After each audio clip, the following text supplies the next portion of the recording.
I recently read an opinion piece titled "AI Signals the Death of the Author" that argued the meaning of a work of literature doesn't depend on the identity of the author, and a work can be evaluated on its own merits separate from the identity of the author, even if that author is a robot that has no conception of the meaning of the words it has put together. The piece argued that our focus on understanding the identity and intention of the author of a work in order to understand the meaning of the work is actually relatively new.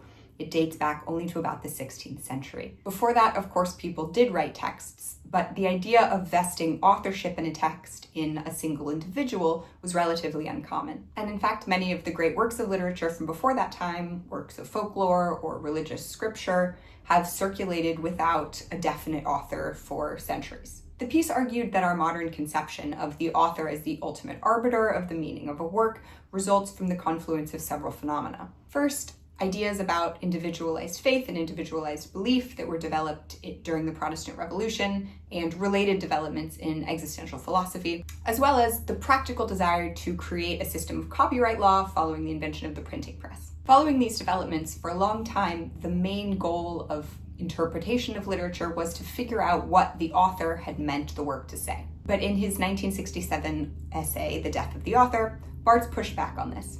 He argued that the ultimate meaning of a work is a collaboration between the writer and the reader, and that each reader's individualized interpretation of a text is equally valid as the author's, and we shouldn't consider the author's view of the meaning of the text to be the definitive meaning. According to the article, though Barthes never experienced an LLM, his essay nevertheless accurately anticipated our current situation.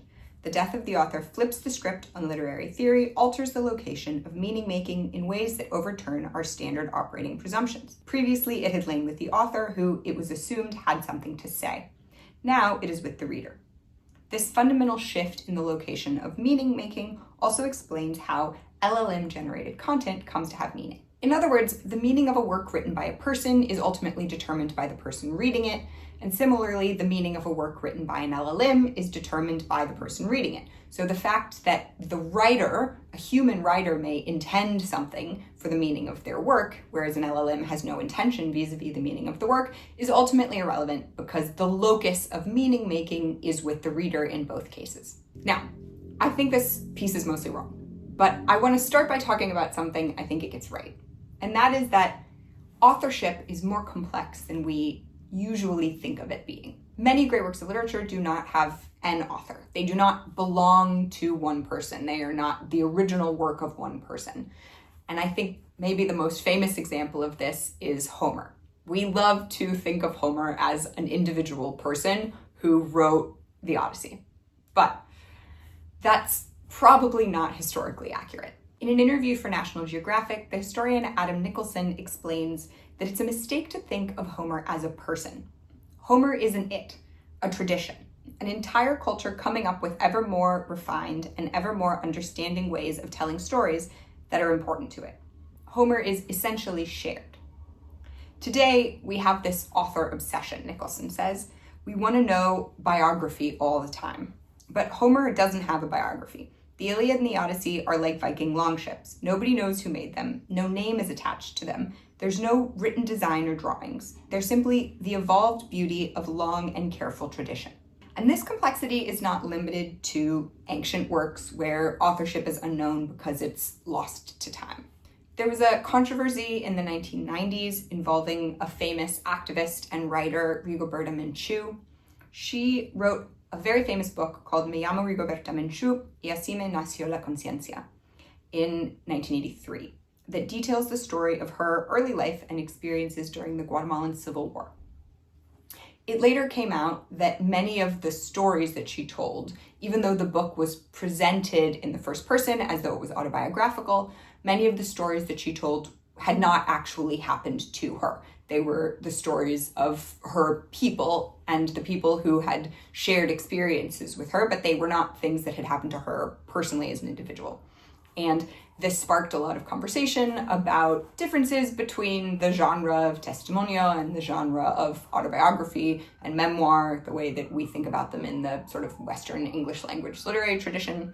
But I think also highlights the idea that storytelling and authorship of stories, even in works that are presented with an author, is often more complex than it seems at first glance. So I do think that theories of interpretation that want to try to create some space in between the intention of a single author of a work and the ultimate meaning of a work have a lot of value. And I happen to agree with Barthes that the ultimate meaning of a work is something that is created between the author and the reader. And if you as the reader are able to find a meaning in a work, it's there and that's valid, even if the author did not intend that meaning to be there. But here's where I think the piece gets it wrong. It is purporting to apply Barthes' theory about the meaning of a work of literature and who gets to decide on that meaning. But it doesn't really grapple with, I think, the fundamental question of whether a work produced by an LLM can be considered literature at all. And by that, I mean whether it can be considered art. And the reason that I don't think Barthes' theory fits very well onto work produced by LLMs is that while it is true a reader can impose a meaning on such a work, the reader can create a new meaning for the work out of whole cloth, there is no meaning to be gleaned. So unlike a traditional work of literature where the job of the reader is to be gleaning the meaning from the work, a work produced by an LLM, the reader is not gleaning meaning. The reader is creating the meaning entirely themselves. And that, I think, is a fundamental difference. And so to start having this conversation about what does it mean for work to be literature, what does it mean to be art? I think of literature as a type of art. And if you fail to meet the basic requirements to be art, you sort of cannot qualify as literature. So what is art? And in order to answer this question, I think it is useful to look at one of the people who is famous for really pushing the boundaries of art, Marcel Duchamp, and his Readymades series.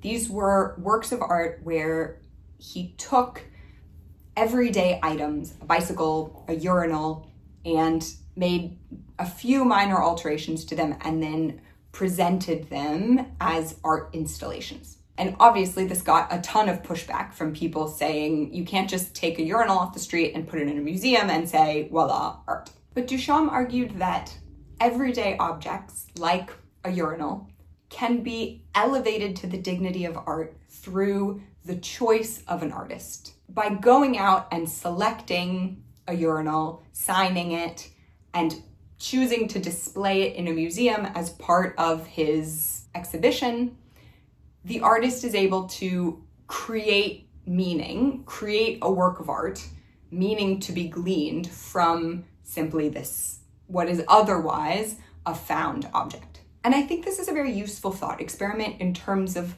trying to figure out whether we should consider works produced by LLMs art.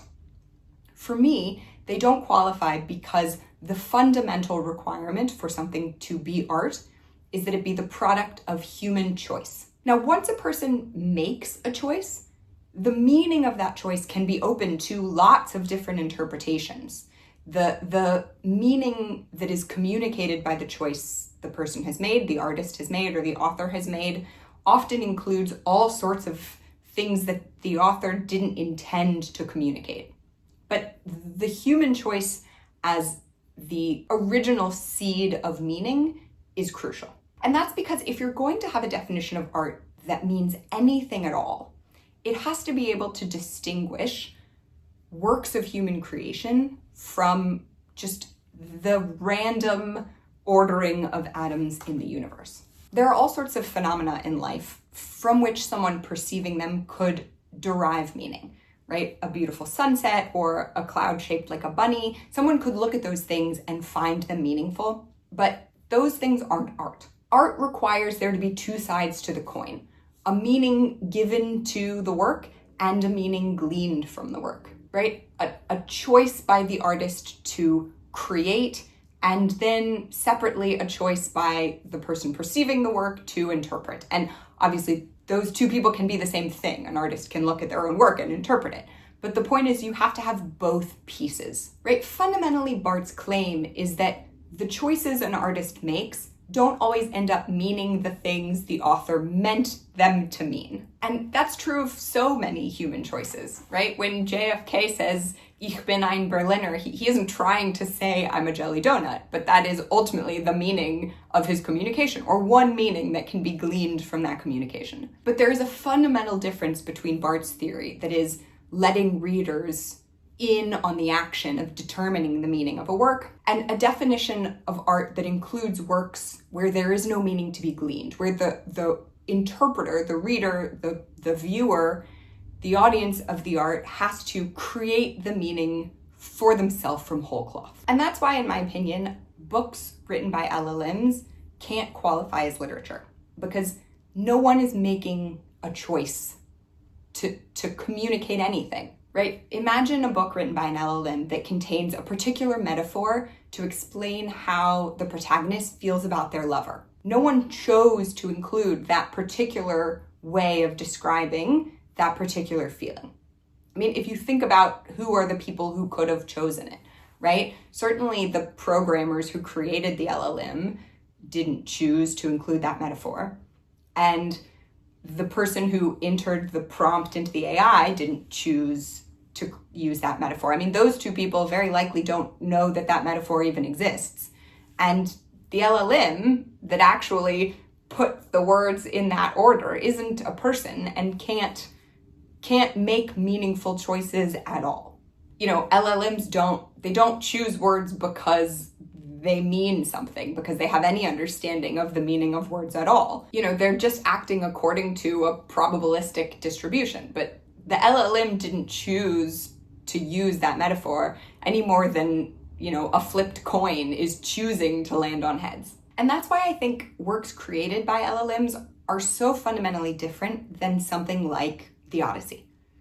In the case of Homer, we have a work that is the product of a series of choices by a series of people over time. And each of those choices adds and changes the meaning of the work. So we end up with a work that is the product of hundreds of collective choices. But that is fundamentally different than a work that is the product of no choices. You need a human choice to make art. And fundamentally asking, is a book written by an LLM good literature? Can an LLM write good literature? Is a little bit like asking, can a cloud make good art? You know, it's a little bit like looking at a cloud shaped like a bunny and asking, has that cloud made good art?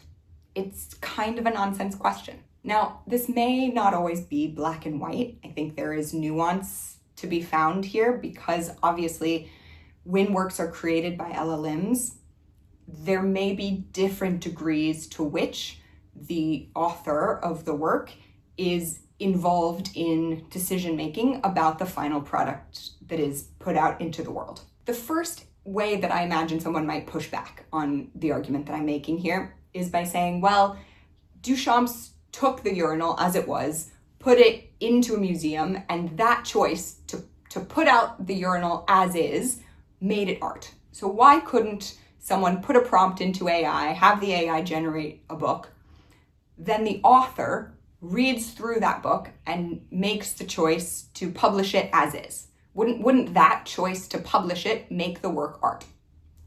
And I think that choice would maybe make it art but not literature, because the meaning of the choice would be something more like performance art than it would be meaning gleaned from the actual words being chosen on the page.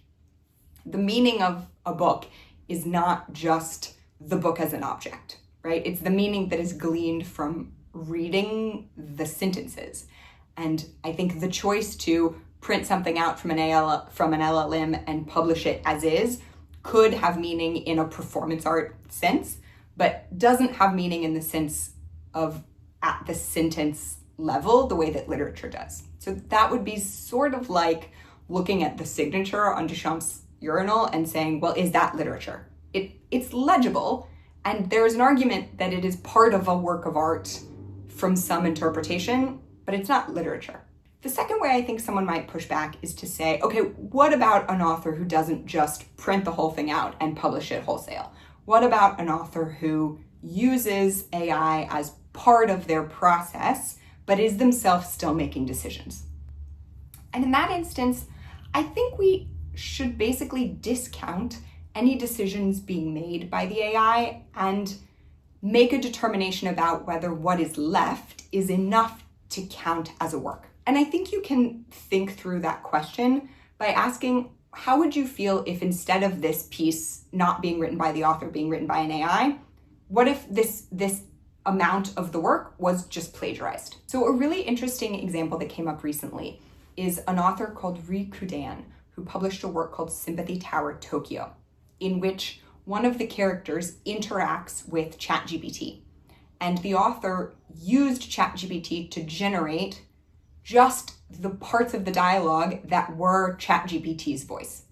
So when, all of the narrative and the description of the action the author wrote, they came up with all the storyboarding, they wrote all of the characters' dialogue, but whatever ChatGPT spit back out at the character in response to the prompts that they entered, that the author just took straight from ChatGPT and used in the novel. And I think that is an example of a use of AI that doesn't render the whole rest of the novel not a work of literature. In kind of the same way that if you had characters quoting Moby Dick, that wouldn't, even if you had an entire paragraph of Moby Dick in your novel that one of your characters was quoting, that wouldn't make the work not a new original work, right? If you just typed up all of Moby Dick on a computer and printed it out word for word, obviously that wouldn't be a new work of art or a new work of literature. That would just be Moby Dick plagiarized. And if you wrote a book where half of it was just Moby Dick, that also wouldn't really be an original work of literature. Like, it's moving in the direction of sort of being an original work of literature, but if you've plagiarized half of the novel, then it doesn't really, to me at least, feel like you've created a new work of art in the world.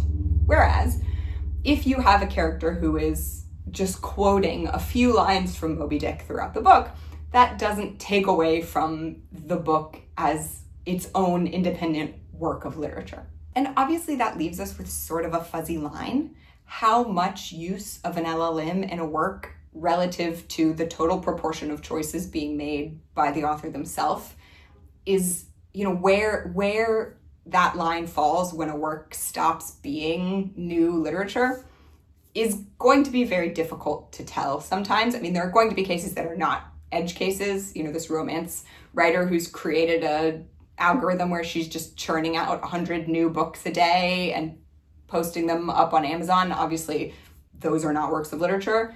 And, I think by contrast, Sympathy Tower Tokyo, you may have other ethical objections to the use of AI in the book, but I don't think that quoting ChatGPT in that setting makes the book not a new work of literature. But of course, in the middle, there are going to be difficult edge cases.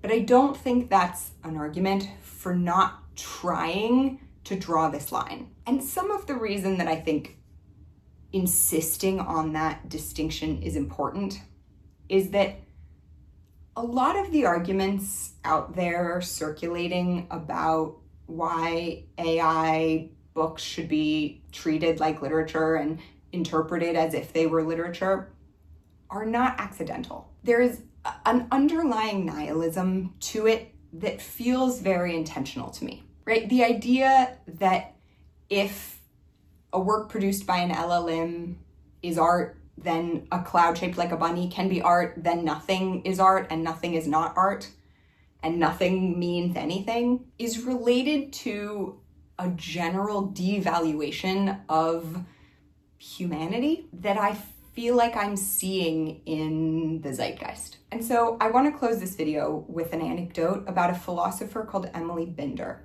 who famously called AI a stochastic parrot, meaning a machine that repeats back things it's been told according to a probabilistic distribution. In response, Sam Altman tweeted out, "I am a stochastic parrot and so are you." In other words, the human brain is merely spitting out things that it has had inputted into it according to a probabilistic distribution determined by chemistry and electrical impulses. But here's the thing. No, you're not. As Professor Bender puts it, the idea that a computer is just like a human brain and a human brain is just a computer affords the human mind less complexity than it is owed, and the computer more wisdom than is due. We should all resist an impulse to devalue human choice, because human choice is, among other things, the locus of moral responsibility. As Kant put it, moral responsibility belongs to rational agents. If you and I and everyone around us are just stochastic parrots, then you have no moral responsibility to care for those around you, and they have no moral responsibility not to grind you down under the heel of capitalist exploitation. Can you think of a reason Sam Altman might like that point of view? And I just don't believe that. I think human choices are important. Moral choices, creative choices, the choice to make art, to write literature, to be vulnerable and share your experience of the human condition, or the choice to read literature and search for meaning and insight into the human condition, into someone else's human experiences. All of that is, in my opinion, vital. And none of it can be undertaken with regard to a work written by AI. So to leave you with the words of a great philosopher. Doesn't what? mean anything. The greater scheme and the big picture. Nothing we do matters. There's no grand plan, no big win. You seem kind of chipper about that. Well, I guess I kind of worked it out. If there's no great glorious end to all this, if nothing we do matters, then all that matters is what we do. I hope you enjoyed this video. If you'd like to hear more from me, please consider subscribing. And thank you so much for spending some of your one wild and precious life with me watching this video.